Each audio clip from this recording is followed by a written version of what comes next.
Hello बच्चों, welcome back to the channel. आज हम आप लोगों के लिए लेके आए हैं बीए एलएलबी सेमेस्टर 4 का सेकेंड यूनिट का topic national income and it's related aggregates. इसमें हम नेशनल इनकम के अलग अलग कॉन्सेप्ट समझने वाले हैं, 12 फॉर्मूले होते हैं वो समझने वाले हैं। उसमें हम नेशनल इनकम के ही रिलेटेड कॉन्सेप्ट्स को समझने वाले हैं और नेशनल इनकम के क्या क्या मेथड्स होते हैं वो भी समझेंगे। तो चलिए बिना किसी देरी के लेट्स बिगिन।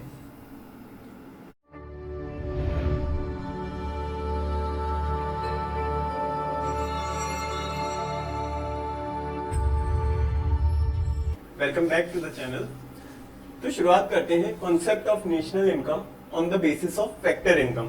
देखिए अभी हमने एक वीडियो पहले सर्कुलर फ्लो ऑफ इनकम की बात करी थी। सर्कुलर फ्लो ऑफ इनकम में हमने देखा कि इकोनॉमी में 3 फेजेस एक साथ चलते रहते हैं, प्रोडक्शन, इनकम और एक्सपेंडिचर। तो नेशनल इनकम भी इन 3 बेसिस पर कैलकुलेट की जा सकती है। जो ट्रिपल आइडेंटिटी हमें मिली थी जिसका मतलब ये था कि प्रोडक्शन इकोनॉमी के लेवल पर प्रोडक्शन, इनकम और एक्सपेंडिचर तीनों इक्वल होते हैं। तो नेशनल इनकम भी हम 3 तरह से कैलकुलेट कर सकते हैं, जिसमें से पहला तरीका हमारा होगा फैक्टर इनकम वाला। इसकी डेफिनेशन देखते हैं। National income is the sum total of factor income earned by normal residents of a country during an accounting year. तो यहाँ पे जो मैंने रेड से लिखा है उन वर्ड्स को, वो की टर्म्स है, उन वर्ड्स को हमें समझना होगा। तो सबसे पहले बात करते हैं फैक्टर इनकम की। देखिए इनकम 2 तरह की हो सकती है, अर्न्ड इनकम और अनअर्न्ड इनकम। अर्न्ड इनकम जो आपकी कमाई हुई इनकम है और अनअर्न्ड इनकम जो आपकी ट्रांसफर इनकम है। जैसे आपने पिताजी से पैसे लिए या गवर्नमेंट ने आपको कुछ अलाउंसेस दे रखे हैं, कुछ टाइम बाद हो सकता है आपको अनएम्प्लॉयमेंट अलाउंस की जरूरत पड़े। एनीवे जोक सवाल। तो इनकम 2 तरह की होती है, अर्न्ड और अनअर्न्ड। अर्न इनकम में हम इंक्लूड करते हैं फैक्टर इनकम। अब फैक्टर इनकम कौन सी होती है? तो देखिए फैक्टर्स ऑफ प्रोडक्शन की इनकम को हम फैक्टर इनकम कहते हैं। फैक्टर्स ऑफ प्रोडक्शन कौन से हो गए? लैंड, लेबर, कैपिटल और एंटरप्रेन्योर। लैंड की इनकम हो जाती है रेंट, लेबर की इनकम हो जाती है वेजेस और सैलरी, कैपिटल की इनकम हो जाती है इंटरेस्ट और एंटरप्रेन्योर की इनकम होती है प्रॉफिट। तो ये होती है हमारी फैक्टर इनकम। और ट्रांसफर इनकम जैसे ओल्ड एज पेंशन है, फेलोशिप मिल रही है गवर्नमेंट की तरफ से या कोई स्कॉलरशिप आपको मिल रही है, तो वो हो जाती है हमारी ट्रांसफर इनकम। अच्छा, यहाँ पे एक क्वेश्चन आता है, रिटायरमेंट पेंशन कौन सी इनकम होगी, फैक्टर इनकम होगी या ट्रांसफर इनकम होगी? इसका आंसर जो है आप कमेंट्स में मुझे जरूर लिख के बताना। इसका आंसर मैं आपको नेक्स्ट वीडियो के स्टार्टिंग में दूंगा। चलिए, और ये हो गई हमारी फैक्टर इनकम की बात। नेक्स्ट बात करते हैं कि नेशनल इनकम हमने क्या किस तरीके से डिफाइन किया डेफिनेशन के according. Factor income of normal residents. अब नॉर्मल रेजिडेंट्स का मतलब क्या होता है? देखिए नॉर्मल रेजिडेंट्स में 2 कंडीशंस आती है जो डिफाइन करती है कि कोई एक पर्टिकुलर पर्सन किसी भी कंट्री का नॉर्मल रेजिडेंट है या नहीं है। उसमें फर्स्ट कंडीशन होती है ordinarily resides in a country for at least 1 year and that person may or may not be the citizen of that country. यानी एटलीस्ट 1 साल हो जाना चाहिए आपको एक पर्टिकुलर कंट्री में रहते हुए, तब आप अपने आप को कह सकते हो कि मैं इस कंट्री का ऑर्डिनरी रेजिडेंट हूं, नॉर्मल रेजिडेंट नहीं, ऑर्डिनरी रेजिडेंट हूं। और सेकंड कंडीशन कि उस पर्सन का इकोनॉमिक इंटरेस्ट भी प्राइमरीली उसी कंट्री में लाई करना चाहिए। इकोनॉमिक इंटरेस्ट कौन कौन से? मतलब कुछ ऐसी इंपॉर्टेंट एक्टिविटीज करनी चाहिए कि हम ये कह सकें कि इकोनॉमिक इंटरेस्ट इस पर्टिकुलर पर्सन का इस पर्टिकुलर कंट्री में है। तो कौन कौन सी एक्टिविटीज? प्रोडक्शन, कंजम्पशन और इन्वेस्टमेंट की जो एक्टिविटीज होती है, ये मैंने शॉर्ट में लिखा है, प्रोडक्शन, कंजम्पशन और इन्वेस्टमेंट की जो एक्टिविटीज होती है वो उस पर्सन की उस पर्टिकुलर कंट्री में होनी चाहिए। और लास्ट टर्म है अकाउंटिंग ईयर। देखिए ईयर को हम अलग अलग तरह से मेजर कर सकते हैं। जैसे एक कैलेंडर ईयर होता है जो 1 जनवरी से 31 दिसंबर तक होता है। अब हमने यहाँ पे कैलेंडर ईयर की जगह अकाउंटिंग ईयर लिखा हुआ है। अकाउंटिंग ईयर, इसको हम फिस्कल ईयर भी कहते हैं। इसका मतलब होता है 1 मार्च से लेके 1 अप्रैल से लेके 31 मार्च तक। ठीक है, तो ये हमारा अकाउंटिंग ईयर होता है। इसकी डेफिनेशन को एक बार फिर से देख लेते हैं कि सारी चीजें क्लियर हुई या नहीं हुई।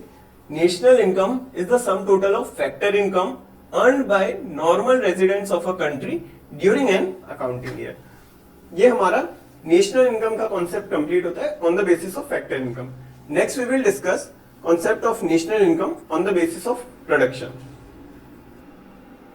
So now let's discuss about concept of national income on the basis of production. तो पहले हमने देखा on the basis of factor income, अब देखिए on the basis of production हम नेशनल इनकम को किस तरीके से डिफाइन कर सकते हैं. तो पहले तो सर्कुलर फ्लो ऑफ इनकम के अकॉर्डिंग हमने जो भी बातें करी थी उससे एक चीज समझ में आती है कि डोमेस्टिक इनकम ट्रिपल बार डोमेस्टिक प्रोडक्ट. अभी ट्रिपल बार का क्या मतलब है? ये एक आइडेंटिटी है, आइडेंटिटी को शो करता है जो हमेशा ट्रू हो. तो डोमेस्टिक इनकम और डोमेस्टिक प्रोडक्ट हमेशा इक्वल होते हैं.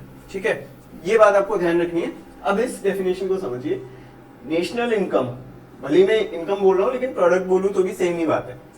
तो नेशनल इनकम या फिर national product is the net factor value of all final goods and services produced in an accounting year in a country bye there normal residents plus NFIA, net factor income from abroad. ये इसकी full form है. ठीक है, तो ये इसकी definition और इसमें आप देख सकते हैं बहुत सारे कीवर्ड्स हैं. नॉर्मल रेजिडेंट्स हम डिस्कस कर चुके हैं, बाकी बचे हैं net factor value, final goods and services, NFIE. ये हम एक एक करके डिस्कस करते हैं और इसमें बहुत सारे कॉन्सेप्ट्स हम कवर करने वाले हैं. तो चलिए एक एक करके सभी डिस्कस करते हैं. Now let's discuss about net investment and gross investment.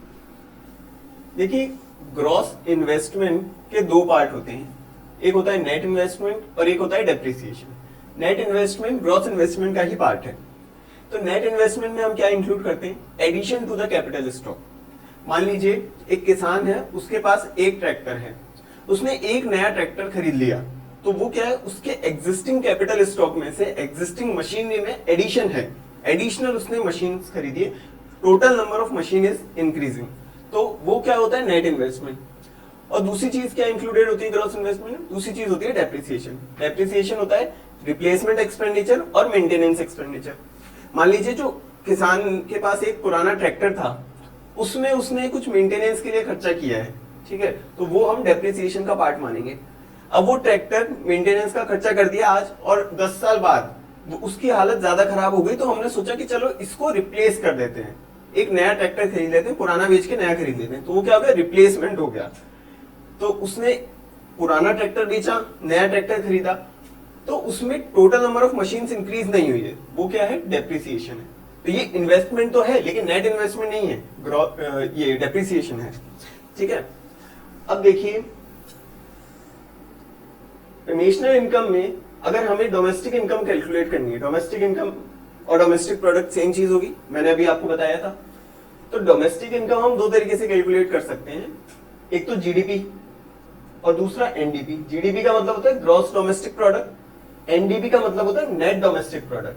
अब इसमें ध्यान रखने वाली चीज क्या है? जीडीपी के अंदर हम डेप्रिसिएशन को इंक्लूड करेंगे. क्यों करेंगे? क्योंकि ये ग्रॉस है और ग्रॉस में नेट इन्वेस्टमेंट भी होता है, डेप्रिसिएशन भी होता है. तो जीडीपी के अंदर हम डेप्रिसिएशन को इंक्लूड करेंगे और एनडीपी के अंदर हम डेप्रिसिएशन को इंक्लूड नहीं करेंगे. तो एनडीपी के अंदर क्या आएगा?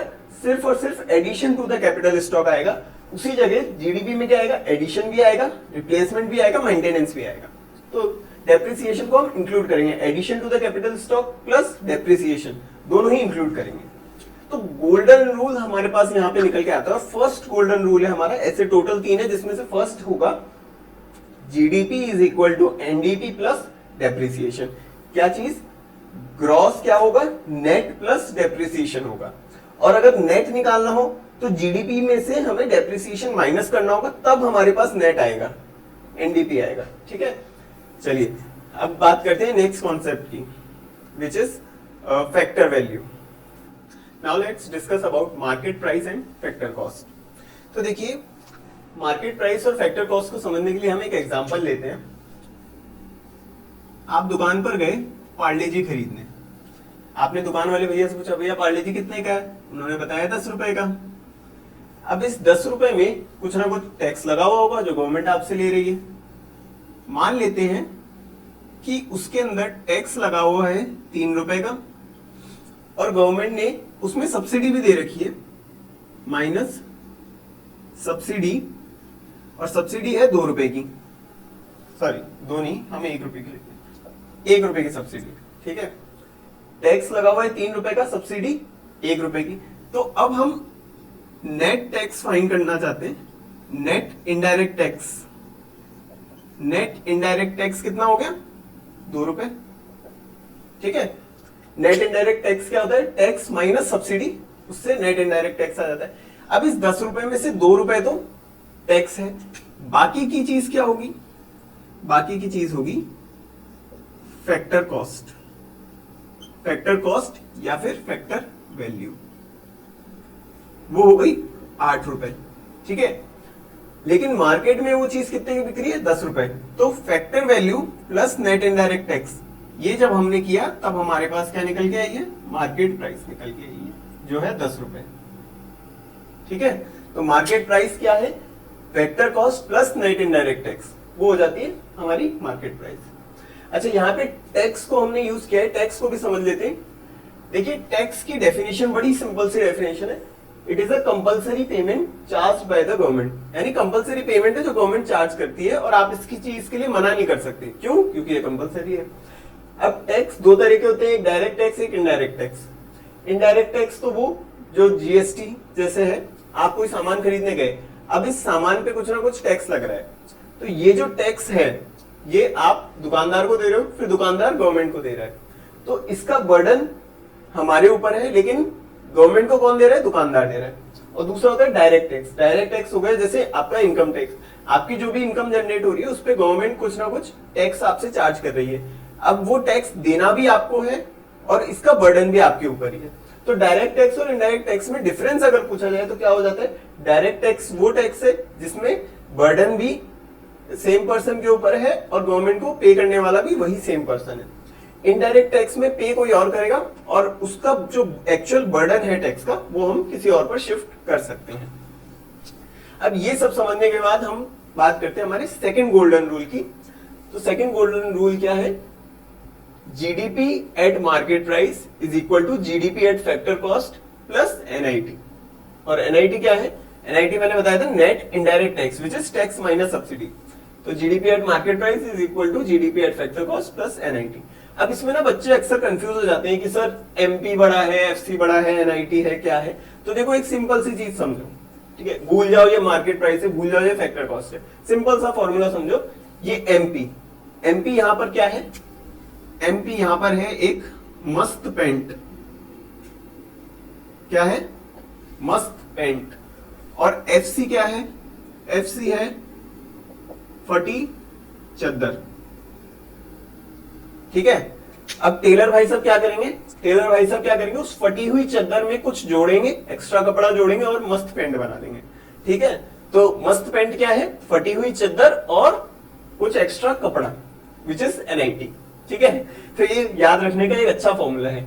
अच्छा, एग्जाम में कई बार फैक्टर कॉस्ट गिवन है और एमपी निकालना है आपको, sorry MP market price given है और फैक्टर कॉस्ट निकालना है, तो क्या करेंगे?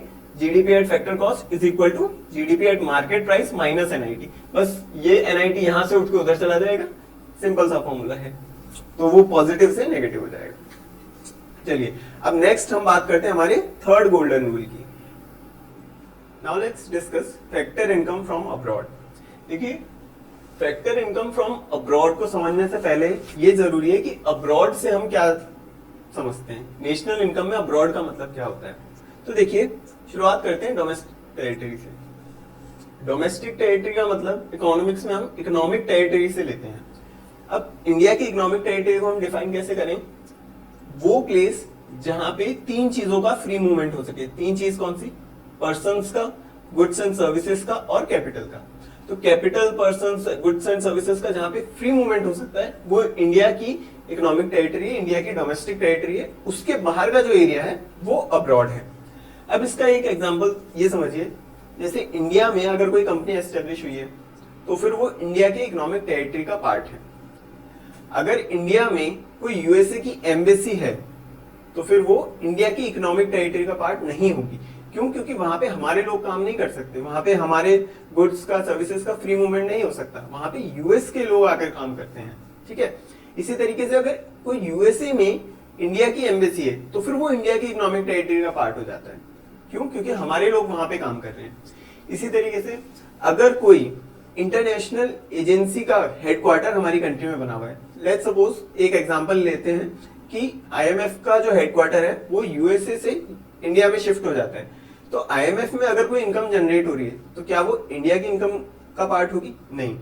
वो इंटरनेशनल एजेंसी है, उसकी इनकम जो है इंडिया की इनकम का पार्ट नहीं होगी, वो इंडिया की इकोनॉमिक टेरिटरी का पार्ट भी नहीं होगी। ठीक है, अब हमें क्या फाइंड करना है, देखिए मान के चलते हैं कि हम डोमेस्टिक इनकम फाइंड कर रहे हैं, डोमेस्टिक इनकम हमें गिवन है, तो डोमेस्टिक इनकम का मतलब हो जाता है factor income with in economic territory.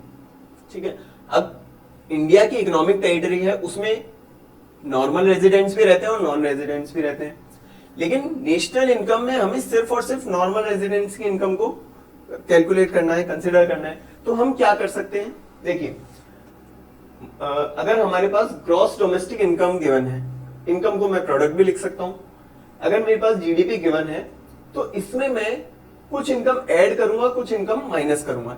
Add क्या करूंगा, जो इंडिया के नॉर्मल रेजिडेंट्स है और बाहर रह रहे हैं, normal residents income in rest of the world, यानी इंडिया के नॉर्मल रेजिडेंट्स है लेकिन अभी इंडिया के बाहर हैं और उनकी कोई इनकम जनरेट हो रही है, इंडिया के बाहर से इनकम जनरेट हो रही है, तो उसको मैं ऐड कर दूंगा। और माइनस क्या करूंगा, non residents income in our economic territory, यानी हमारी इकोनॉमिक टेरिटरी में कोई इनकम जनरेट हो रही है लेकिन जिसके थ्रू जनरेट हो रही है वो इंडिया का नॉर्मल रेजिडेंट नहीं है, उसकी इनकम मैं माइनस कर दूंगा। अब इसको भी हमने नाम दे रखा है normal residence income in rest of the world, इसको हम कहते हैं फैक्टर इनकम फ्रॉम अब्रॉड, यानी बाहर से आने वाली income, factor income from abroad.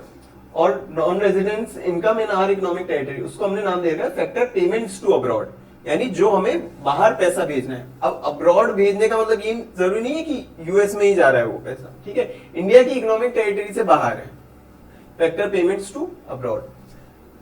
अब मैं इसमें से इसको माइनस कर दूं, ये पॉजिटिव है, ये हमें ऐड करना है, ये नेगेटिव है, इसमें से इसको अगर माइनस कर दूं तो मेरे पास क्या आता है, मेरे पास आ जाता है net factor income from abroad,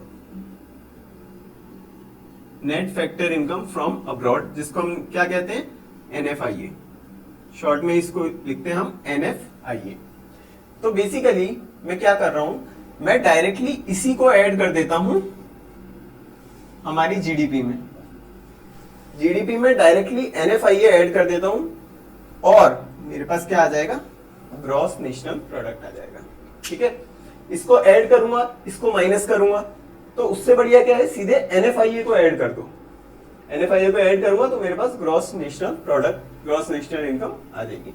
तो हमारा थर्ड गोल्डन रूल यहां से निकल के आता है, gross domestic product at market price में जब net factor income from abroad add करेंगे तो हमारे पास ग्रॉस नेशनल प्रोडक्ट आ जाएगा। डोमेस्टिक से नेशनल पे जाने के लिए क्या करना है, एनएफआईए को ऐड करना है। ठीक है, तो ये तीन हमारे गोल्डन रूल थे जो हमने डेफिनेशन को समझते समझते कवर कर लिए हैं। एक इंपॉर्टेंट कॉन्सेप्ट और बचा हुआ है, डबल काउंटिंग, वो हम नेक्स्ट स्लाइड में डिस्कस करेंगे। Now let's discuss our last key term which is double counting. देखिए, डबल काउंटिंग का मतलब होता है काउंटिंग टू और मोर टाइम्स। किसी भी एक प्रोडक्ट को हमने नेशनल इनकम में दो या दो से ज्यादा बार इंक्लूड कर दिया तो हम उसे डबल काउंटिंग कहते हैं। अब देखिए, जानबूझकर तो हम ये काम करेंगे नहीं कि एक ही चीज को दो बार इंक्लूड कर दिया, तो ये प्रॉब्लम कैसे जनरेट होती है, ये गलती कैसे होती है, वो समझते हैं। मान लीजिए मुझे पिज्जा बना के सेल करना है, उस पिज्जा को बनाने के लिए मैंने onion, tomato, capsicum, pizza base और चीज खरीदी।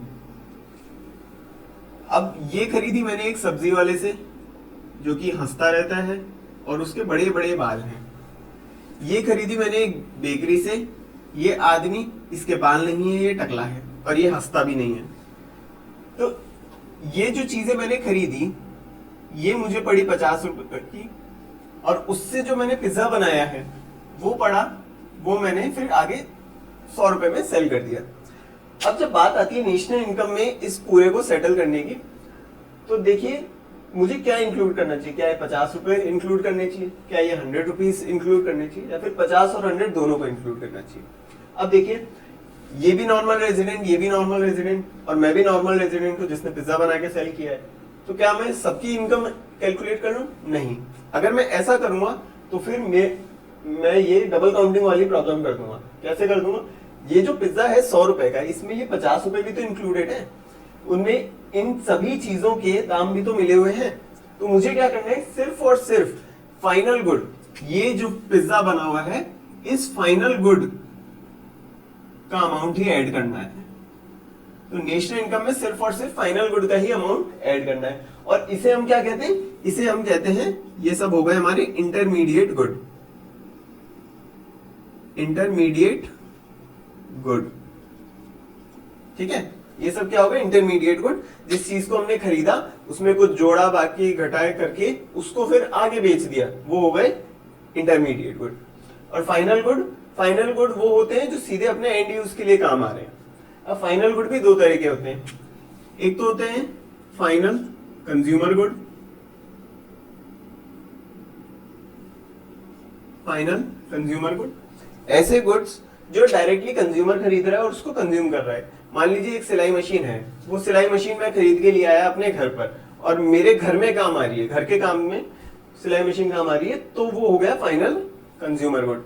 अब अगर उसी सिलाई मशीन को कोई एक टेलर खरीद ले और वो फिर बाकी दुनिया के कपड़े सिल के उनको सर्विस प्रोवाइड कर रहा है, या फिर कपड़ा लेके आ रहा है उससे शर्ट बना के सेल कर रहा है, तो वो कौन है, वो प्रोड्यूसर है जो सिलाई मशीन को काम में ले रहा है। तो वो क्या हो जाएगा, वो हो जाएगा फाइनल प्रोड्यूसर गुड, वो हो जाएगा फाइनल प्रोड्यूसर गुड। और उसने जो कपड़ा लिया है जिससे शर्ट बना के बेच रहा है, तो वो कपड़ा क्या हो जाएगा, वो कपड़ा हो जाएगा इंटरमीडिएट गुड। तो इन तीनों में डिफरेंस क्लियर है, बहुत अच्छी बात है। चलिए अब एक बार नेशनल इनकम की फिर से हम डेफिनेशन देख लेते हैं जो प्रोडक्ट मेथड के अकॉर्डिंग हमने देखी थी, और देखते हैं कि क्या हमें वो डेफिनेशन अब समझ में आ रही है, क्योंकि हमने सारे की टर्म्स को डिस्कस कर लिया है। तो चलिए डेफिनेशन को देख लेते हैं। तो हमने सारे कॉन्सेप्ट्स जो हैं डिस्कस कर लिए हैं। अब एक बार डेफिनेशन फिर से देख लेते हैं कि आपको सारी चीजें क्लियर हुई है या नहीं हुई है। National income is the net factor value of all final goods and services, final goods है यानी इंटरमीडिएट गुड्स नहीं है, final goods and services produced in an accounting year in a country by the normal residents plus NFIA. तो बाहर से आई हुई net income को भी हम इंक्लूड कर देते हैं। तो चलिए ये हो गया national income on the basis of production. अब एक कॉन्सेप्ट और आता है national income on the basis of expenditure. देखिए नेशनल इनकम से रिलेटेड जो भी कॉन्सेप्ट्स हैं वो इन दो डेफिनेशन से हम समझ सकते हैं। तो अलग से आपको on the basis of expenditure national income का कॉन्सेप्ट अलग से समझने की जरूरत नहीं है, और हम सीधे बात करते हैं नेशनल इनकम से रिलेटेड जो भी एग्रीगेट्स हैं, GDP at MP, GDP at FC, इस तरह के टोटल 12 कॉन्सेप्ट्स हैं वो हम डिस्कस करते हैं। So now let's discuss some related aggregates of national income. So there are 8 aggregates, 8 related aggregates of national income. National income हम कहते हैं NNP एट FC को, net national product at factor cost को। तो यहाँ तक कैसे पहुंच रहे हैं एक एक करके सभी एग्रीगेट्स को पढ़ेंगे, समझेंगे, उनकी डेफिनेशन देखेंगे। तो चलिए शुरू करते हैं जीडीपी एट FC से। इसका फुल फॉर्म क्या होगा, gross domestic product at factor cost. क्या चीज है, gross domestic product at factor cost. इसकी डेफिनेशन देखते हैं। It is the factor cost of all final goods and services produced in an accounting year in the domestic territory of an economy including depreciation. अब देखिए ये definition आपको as it is याद करनी है, और इसमें ध्यान में रखने वाली चीज क्या है, एक तो फैक्टर कॉस्ट और एक इंक्लूडिंग डेप्रिसिएशन। तो क्योंकि हमने फाइंड किया है gross domestic product at factor cost, तो पहले तो यहाँ पे फैक्टर कॉस्ट आएगा, ठीक है। और क्योंकि हम ग्रॉस की बात कर रहे हैं तो ग्रॉस में क्या होता है, इंक्लूडिंग डेप्रिसिएशन आएगा, ठीक है, इंक्लूडिंग डेप्रिसिएशन। अब चलते हैं नेक्स्ट कॉन्सेप्ट की तरफ, जीडीपी एट एमपी। अगर मुझे जीडीपी एट एमपी फाइंड करना है, जीडीपी एट एमपी फाइंड करना है, तो डिफरेंस क्या आया, पहले मैंने फैक्टर कॉस्ट की बात करी थी, अब मार्केट प्राइस की बात कर रहा हूं। तो डेफिनेशन में भी पहले फैक्टर कॉस्ट लिखा हुआ था, अब हम क्या लिख देंगे, it is the market price of all final goods and services produced in an accounting year in the domestic territory of an economy including depreciation. ये हमारी डेफिनेशन हो जाती है जीडीपी एट एमपी की, ठीक है। फिर नेक्स्ट डेफिनेशन देखते हैं, एनडीपी एट एमपी। क्या चीज है, एनडीपी एट एमपी। तो ये लो, ग्रॉस को हमने मिटा दिया और हमने एन लगा दिया, net domestic product at market price. अब देखिए जब हमने नेट लगाया तो डिफरेंस क्या आता है, ग्रॉस में डेप्रिसिएशन को हम इंक्लूड करते हैं और नेट में डेप्रिसिएशन को हम हटा देते हैं। तो ये इंक्लूडिंग डेप्रिसिएशन जो हमने पहले लिखा हुआ था इसको हमने हटा दिया, तो ये डेफिनेशन बन जाती है एनडीपी एट एमपी की। It is the market price of all final goods and services produced in an accounting year in the domestic territory of an economy. Next concept पे चलते हैं। नेक्स्ट कॉन्सेप्ट है NDP at FC. अब फिर वही बात, NDP at FC क्या हो जाएगा, मार्केट प्राइस को हटाया, फैक्टर कॉस्ट लगा दिया, डेफिनेशन में मार्केट प्राइस को मिटा देंगे और क्या लगा देंगे इसकी जगह, factor cost. It is the factor cost. अच्छा, किसी किसी जगह आपको फैक्टर कॉस्ट की जगह फैक्टर वैल्यू भी दिखने मिल सकती है, किसी बुक में इसको फैक्टर कॉस्ट की जगह फैक्टर वैल्यू भी लिखा हो सकता है। It is the factor value of all final goods and services, इस तरीके से भी लिखा हो सकता है। तो चलिए नेक्स्ट हम बात करते हैं जीएनपी एट एफसी की। जीएनपी एट एफसी, तो देखिए अभी तक हमने क्या किया था कि हम लेके चले gross domestic product at factor cost, फिर उसी में हमने मार्केट प्राइस की भी बात कर ली, फिर हमने इस जी को रिप्लेस किया एन से, ग्रॉस को रिप्लेस किया नेट से, ठीक है। अब हम इस डोमेस्टिक को रिप्लेस करेंगे नेशनल से, जी एज इट इज आ गया, ग्रॉस ग्रॉस, डोमेस्टिक को रिप्लेस करेंगे नेशनल से। तो फिर डेफिनेशन में किस तरह से कुछ चेंजेस आएंगे वो देखते हैं। डोमेस्टिक हटाया, नेट हटाया और gross national product at factor cost. तो देखो पहले हम बात क्या कर रहे हैं, ग्रॉस की बात कर रहे हैं, तो इंक्लूडिंग डेप्रिसिएशन लिख देते हैं, इंक्लूडिंग डेप्रिसिएशन, डेप्रिसिएशन इसमें इंक्लूड हो जाएगा, ठीक है। फिर ग्रॉस नेशनल, नेशनल प्रोडक्ट, यानी हम net factor income from abroad को भी इंक्लूड करेंगे, including depreciation plus NFIA, net factor income from abroad को इंक्लूड करके net gross national product at factor cost, factor cost यहाँ पे लिखा हुआ है। तो ये हमारी बन गई डेफिनेशन किसकी, gross national product at factor cost की। Next GNP at MP. अब जीएनपी एमपी में क्या डिफरेंस होगा, ये लो इसको एमपी की बना देते हैं